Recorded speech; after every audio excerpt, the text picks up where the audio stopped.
Gente amiga, nós vamos agora direto até Tel Aviv, onde está a nossa correspondente internacional, Denise Odorissi, que hoje passou, não é, situação de pânico, assim como todos os cidadãos lá em Israel. Sirene, Israel volta a ser atacada, né, a região de Israel volta a ser atacada, não só pela faixa de Gaza, não só pelos terroristas do Hamas, como também por terroristas de países ao norte. Mostra a Denise Odorissi lá. Denise, que bom que você está aí em local protegido, em local controlado, né, na medida do possível. Você tem abrigo antibomba aí onde você mora em Israel, ou você, se tiver necessidade de buscar abrigo, precisa buscar um comunitário ou em alguma casa vizinha? Boa noite, agora é meia-noite e meia. Bom dia para você aí em Israel. Oi, Bate, boa tarde, boa noite, né, para vocês aí no Brasil. Bom, aqui é o seguinte, eu tenho um quarto no fundo da minha casa, que não é exatamente um abrigo, mas é um local seguro, porque o mais importante é a gente estar longe de janelas e portas de vidro, porque se tiver um impacto, né, de um estilhaço do foguete, esse vidro ele pode se quebrar e pode machucar a gente. Então, os estilhaços, quando caem, claro que são perigosos, podem até derrubar construções antigas, né, causar danos, mas o risco principal é sobre essa questão realmente de atingir a gente diretamente ou de quebrar vidraças e janelas. Então, eu tenho um quarto no fundo da minha casa com colunas, né, de concreto, é um prédio de 5, 6 andares, e é um local mais resistente. Então, não é um abrigo, né, antiaéreo, blindado, mas é um local seguro. Outra opção que eu tenho é um prédio na esquina da minha casa que fica sempre com a porta aberta. Eu posso entrar nesse prédio, ali tem um abrigo. Eu já fiz isso, né? Em abril, a gente teve uma semana de foguetes também aqui, e aí eu fiz esse teste. Então, quando teve a primeira sirene, eu corri para esse prédio do lado para ver se seria rápido de chegar, se seria fácil. Na segunda sirene, acabei ficando aqui em casa. Então, são opções, né? É o mais importante, Bate, quando acontece isso, é a gente saber para onde ir, né? Não pode deixar o pânico tomar conta. Então, numa semana tensa de conflito, agora que a gente está vivendo essa guerra, para onde eu vou se tocar a sirene agora, né? Esse que é o mais importante a gente saber. Eu posso sair, dar uma volta no quarteirão? Posso ir até o mercado? Posso. Se tocar a sirene, para onde eu vou? Esse que é o ponto central, é a gente saber para onde correr se precisar. Eu tive aí exatamente um ano, 28 de setembro, eu cheguei aí em Israel e fiz o tour pelos shelter bombs, que eles chamam, que são os bunkers, né? Então, eles, Sim. nessa época, em qualquer iminência de ataque, eles mantêm esses abrigos abertos, até para quem quer passar mesmo à noite no local, mesmo se Sim. as sirenes não forem tocadas. Tem pessoas que têm ataque de pânico, pessoas que têm outro tipo de distúrbio, que não quer ficar no meio da rua, que tem medo, que tem pânico e acabam ficando a maior Sim. parte do tempo nesses locais. Eu tenho outros assuntos importantes para tratar com você, mas antes eu queria saber como é que está essa repercussão, a notícia que caiu como uma bomba agora há pouco, a TV Al Jazeera do Catar, que tem tanto o seu canal em inglês como o seu canal em árabe, divulgou agora há pouco um vídeo atribuído ao Hamas, onde aparece uma suposta libertação de 3 reféns, 2 crianças e uma mãe. Essa notícia impactou de que maneira em Israel? Israel ainda vê com delicadeza esse assunto, desconfiança? Claro. O que gera para vocês aí em Israel a informação dessa suposta libertação dos primeiros reféns? Então, Bate, primeiro é importante a gente saber se esse vídeo é verdadeiro, né? E eu acho que é justamente com essa cautela que eu percebo que a mídia israelense está tratando. Então, tem que averiguar a veracidade desse vídeo. Quando ele foi gravado, ele é realmente de hoje, de ontem, de sábado, é dessa semana? O Quarta, que é esse vídeo, né? Onde ele quarta, foi gravado? quarta Então, noite na fronteira. Quarta noite na fronteira é o que pois diz é, pelo menos o é o que ala diz o militar do Hamas. Hamas, né? Essa é a questão, é a gente saber se isso é verdade, porque é importante a gente lembrar, Bate, que essa não é só uma guerra de conflito armado, uma guerra de foguete, né? É uma guerra de narrativa também, é uma guerra psicológica. Então, tem muitas notícias, às vezes, que saem, que elas têm o objetivo de realmente causar um pânico muito grande na população. Eu passei por isso, é minha primeira guerra, né? Eu nunca havia coberto uma guerra, então é a primeira vez. No domingo à noite, saiu uma notícia, por esse horário, depois da meia-noite, de que o Hamas estava tendo como alvo o aeroporto de Tel Aviv, que fica a 20 quilômetros da minha casa. E aí eu comecei a ouvir os barulhos das explosões e eu fiquei em pânico.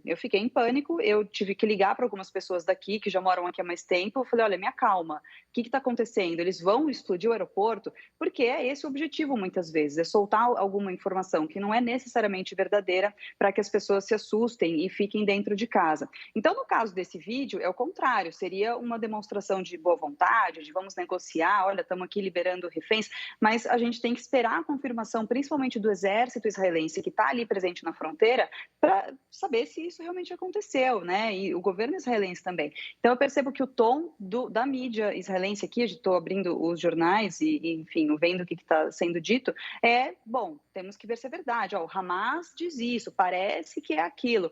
A gente tomara que tenha confirmação, né, que seja verdade, porque os reféns agora, Bate, são o calcanhar de Aquiles do governo de Israel. Até para uma suposta incursão dentro da faixa de Gaza, tem esse dificultador, né, esse elemento de ter pelo menos 100, 150 reféns israelenses lá dentro.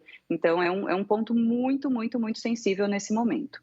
Embora a televisão Al Jazeera seja referência do mundo árabe, né?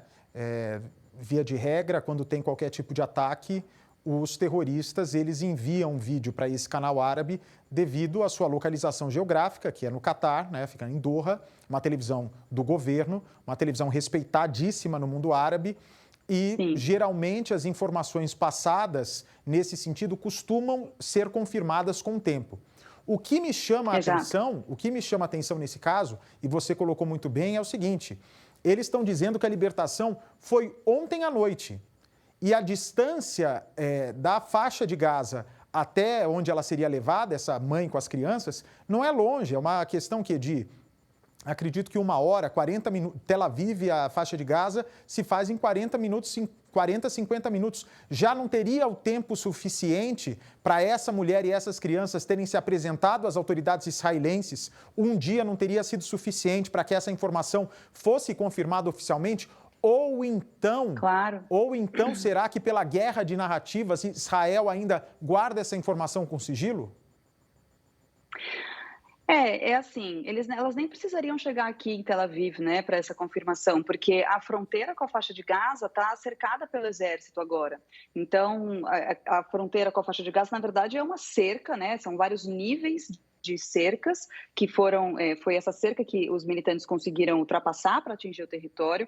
Então, assim que você atravessa ali, eu também já cheguei ali pertíssimo, né, já cheguei na fronteira, você já chega nas primeiras comunidades, nos primeiros kibbutz, andando mais um pouquinho você chega em Sderot, que é uma cidade grande até ali pertinho da faixa de Gaza. Então, realmente, assim, ela não teria dificuldade, eu acredito que daria para caminhar ali meia hora, 1 hora, ela já iria chegar em alguma dessas comunidades, né? Então, é claro, e encontraria soldados. A região ela já é normalmente cheia de seguranças, de soldados do exército e tal. Agora, então, mais ainda, né? Se a gente pensar o tamanho do reforço que o governo israelense fez na fronteira, tem muitos militares que poderiam ter recebido essa mulher com essas crianças. Então, é justamente por esses pontos que você menciona, né? Bom, a libertação foi ontem, como que até hoje não tem confirmação ainda? Acho estranho se o governo israelense já tiver notícia dessa libertação e não ter divulgado. Acho difícil, pelo que eu estou entendendo aqui da estratégia israelense. Por isso que eu acho que está todo mundo assim meio ainda sem ter certeza se é verdade ou não. Quanto à credibilidade da Al Jazeera, Bate, que você mencionou, é uma emissora confiável, é uma emissora em língua árabe, fica no Catar, mas ela, enfim, a gente consegue confiar, né? Ela tem um bom poder de apuração, tem bons jornalistas, mas a questão não é essa, a questão é o Hamas está dizendo, e ela está mencionando que é o Hamas que está dizendo, né? Ela não é a Al Jazeera que está afirmando isso. Então, justamente por isso que a gente tem que só esperar uma confirmação do governo israelense se houve de fato essa libertação, o que seria uma ótima notícia, né? Nós estamos falando de uma reportagem que foi assinada por 6 repórteres diferentes, né? Então. Portanto, com certeza, a fonte é confiável, né? A fonte, para esses jornalistas, é uma fonte confiável, porque você espalhar para o mundo uma imagem como essa, você precisa fazer uma checagem 4 vezes, com várias fontes diferentes. Mas, ao mesmo tempo, como nós sabemos que estamos diante de uma guerra com várias narrativas de todos os lados, né? se isso realmente vir a ser confirmado por Israel, enfraquece todo esse ataque, esse contra-ataque que Israel está fazendo contra a faixa de Gaza. Se realmente for confirmado reféns libertados pelo Hamas e o fogo continuar atingindo Gaza, o mundo pode se voltar agora contra Israel, não? Bom, seria uma refém, uma mulher com 2 crianças, né? A gente está falando de 100 a 150 reféns tomados, né, sequestrados ali na incursão de sábado, segundo também números divulgados pelo Hamas. Eu acho que seria, né, se for verídico, e tomara que seja, né, esse vídeo, que é um sinal de olha, a gente está disposto a negociar, né? Que é algo que vem se falando aqui. A gente já teve alguns relatos de que o Hamas estaria disposto a conversar para tentar realmente ver o que consegue fazer de troca de prisioneiros, porque até para a gente entender, né? O grande objetivo do Hamas em sequestrar essas pessoas é fazer troca de prisioneiros. Israel tem centenas ou milhares de prisioneiros palestinos e a intenção é fazer trocas. Com um refém israelense, eles conseguem fazer uma troca por dezenas de prisioneiros palestinos. Então, a estratégia é meio essa. A partir do momento que eles começam a topar ou a anunciar uma intenção de, olha, vamos conversar, a gente está aqui, ó, libertando uma mãe com 2 crianças, realmente a ideia é talvez fazer com que Israel, então peraí, vamos lá, o que vocês querem em troca ainda para libertar mais alguém, né? Isso uma análise aqui que eu estou fazendo também sem a gente ter, né, teria que ver realmente qual é a veracidade desses fatos, mas a estratégia do Hamas é essa. Eu tenho certeza absoluta que a Al Jazeera publicou isso a partir de uma fonte confiável, como você mencionou, né? Certamente eles receberam esse vídeo de fontes de dentro da faixa de Gaza, dizendo, ó, tá aqui a libertação. O que eu disse realmente assim, ver se realmente houve essa libertação, se essa mulher chegou já às autoridades israelenses, quem é ela, né? Para a gente com certeza saber se o vídeo entregue para os repórteres é verídico, Bate. E um outro ponto, o exército de Israel, né, as autoridades israelenses estão dizendo que há brasileiros entre os reféns. O governo, essa informação surgiu de manhã. Até agora, o governo brasileiro diz que não conseguiu confirmar essa informação. Para vocês aí em Israel, está muito clara a presença de brasileiros nessa lista? Bate, eu acho que sim, porque o que acontece aqui é que quando a gente fala de brasileiro, né, na verdade são pessoas com dupla cidadania, são brasileiros que migraram para Israel, então todos os judeus que nascem em qualquer parte do mundo, eles podem imigrar para Israel, eles podem morar aqui, e aí eles passam até a dupla cidadania, eles têm a cidadania de onde eles nasceram e a cidadania israelense. Então, provavelmente, quando fala de brasileiros, é esse caso que eu estou mencionando. Então, pessoas que moravam aqui, que nasceram no Brasil, que imigraram e têm as 2 cidadanias. E esse, segundo o exército israelense, é uma dificuldade até para identificar quem são essas pessoas. Foi uma live transmitida logo cedo pelo porta-voz internacional do exército, o Jonathan Kurkus. Ele tem feito atualizações todos os dias, com números, bem interessante. E ali no meio da live hoje, de manhã, ele falou, bom, e sobre reféns, a gente está sabendo de várias nacionalidades, nem consigo lembrar todas de cabeça, e ele começou a falar ali, não, tem ucraniano, tem russo, tem brasileiro, meio que quase passou batido, assim, e ele falou, são muitos, e isso é um dificultador para a gente, porque são pessoas de dupla nacionalidade, então são israelenses, mas também são, no caso dessas pessoas, brasileiros. Não se sabe quantos, né? A gente tem notícia de 2 pessoas ainda desaparecidas, né, do Brasil, mas como é que a gente vai saber? Talvez tenha mais, justamente pelo fato de terem 2 passaportes. É algo que a gente está acompanhando com muita expectativa, né, Bate, de imaginar que tem mais cidadãos do nosso país nas mãos do Hamas na faixa de Gaza.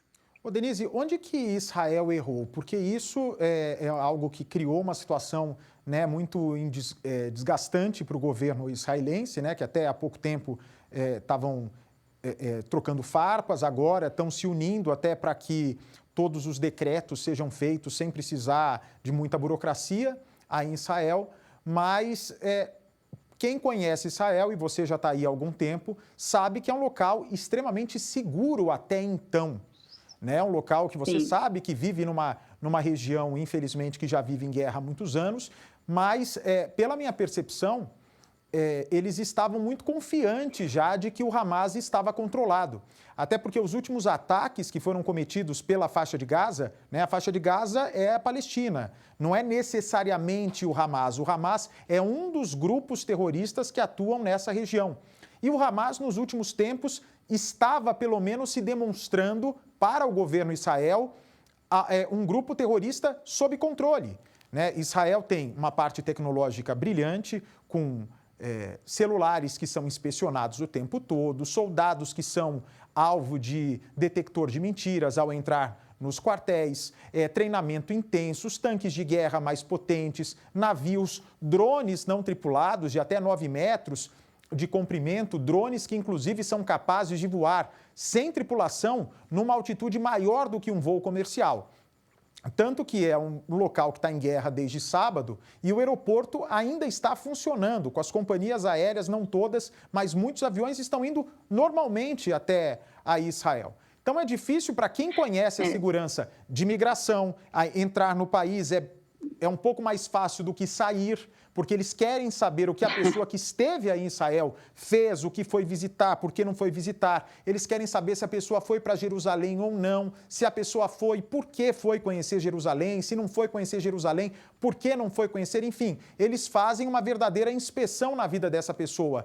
A minha pergunta é, onde que Israel errou? Como é que um ataque tão mambembe, com paraglider, com um trator na própria fronteira, não foi descoberto com antecedência pelo Exército e pelo Mossad, que é a turma da inteligência aí do país?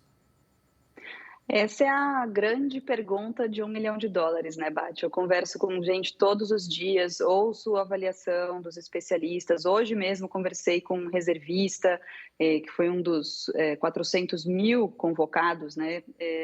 E há opiniões diferentes, né? Como você disse, é isso. A inteligência de Israel é conhecida por ser uma das melhores do mundo. É um lugar que eles realmente monitoram informações, vigiam, de fato, tudo que acontece aqui dentro. Quando você diz é mais fácil entrar do que sair do país, é verdade. A gente tem muito mais checagem de segurança para sair daqui, para passar do aeroporto até a sala de embarque do que quando a gente chega. Então, é realmente algo assim único, né, para quem tem a chance de conhecer. O que os especialistas dizem, tem algumas teorias, né? Uma delas é que o exército israelense estava muito focado nos últimos meses na Cisjordânia. Se a gente pegar o mapa de Israel, né, a gente tem a Cisjordânia, toda a direita ali, já fazendo fronteira com a Jordânia e os países ali ao norte, né, o Líbano, a Síria, enfim. E do lado esquerdo Israel e a faixa de Gaza um pedacinho de território bem pequenininho do lado direito com saída para o mar. E a gente tem noticiado muito nos últimos meses o que tem acontecido na Cisjordânia, os conflitos ali no campo de Jenin, em outras cidades, né, nos checkpoints, no lado oriental de Jerusalém, e a gente não estava falando muito da faixa de Gaza mesmo. Então, há uma teoria de que o exército estava muito confiante realmente de que o Hamas estava ali quietinho na dele e muito concentrado nos acontecimentos da Cisjordânia. Essa é uma tese, porque realmente os militantes da Cisjordânia, ali do campo de Jenin, que é dominado pela Jihad Islâmica, estariam dando mais trabalho, estariam promovendo mais ataques. Outra teoria é que realmente houve uma falsa sensação, como você disse, de que estava tudo sob controle, de que a fronteira ali com a faixa de Gaza estava super segura, de que o Hamas estava ali dentro com seus próprios problemas, porque o Hamas tem passado nos últimos tempos por uma questão de insatisfação popular. Como você disse, é importante a gente dizer isso, Bate, o Hamas é uma organização radical palestina que governa a faixa de Gaza. As pessoas moram lá, elas são governadas pelo Hamas. E tem moradores que estão insatisfeitos com esse governo, que já dura há alguns anos, e estava havendo protestos, estava havendo muita insatisfação contra o governo dos militantes. E então, outra teoria, né? Para o governo de Israel, talvez o Hamas estivesse enfrentando esses problemas domésticos. A questão é que houve, sim, uma falha grave, foi uma falha enorme, que é difícil da gente acreditar que aconteceu, de que milhares de militantes conseguiram cruzar essa fronteira, como você disse, por terra, pelo ar e pelo mar. eles conseguiram para fazer isso, inclusive fazer treinamentos em áreas remotas que deveriam estar sendo vigiadas por Israel, né? Olha o que está acontecendo ali, um treinamento militar. Então, hoje mesmo eu estava lendo um artigo sobre isso. Como é que eles conseguiram fazer esse treinamento para usar paraglider, para, enfim, para conseguir chegar, né? É uma ação muito, muito ousada, realmente, que eles fizeram, bem sucedida, né? Eles conseguiram dominar aí por algumas horas várias comunidades israelenses, vários kibbutz, né? Kibbutz são comunidades agrícolas que funcionam ali como uma pequena cidade, né? Várias famílias ali compartilhando espaços, as propriedades, e eles conseguiram fazer isso, Paty. Tem outro ponto interessante de que o tempo fez com que o Hamas aprendesse a lidar com a guerra tecnológica de Israel. Quando o Hamas percebe, né? O Hamas não tem dinheiro, é escasso ali, né? Tudo é muito, muito rústico por parte do Hamas. E Israel também acreditava que o Hamas queria passar uma imagem mais sólida para a população para ver se governava de uma vez por todas. Estamos falando de 2.300.000 habitantes na faixa de Gaza. Quando o Hamas percebe que não consegue mais driblar a tecnologia de Israel, eles começam a partir para o ataque dessa forma rústica. Quando que você vai imaginar que num mundo onde se usa inteligência artificial nos tanques de guerra, onde se usa o Iron Dome, que consegue caçar o míssil, o foguete em tudo quanto é canto, alguém vai entrar de paraglider no seu país?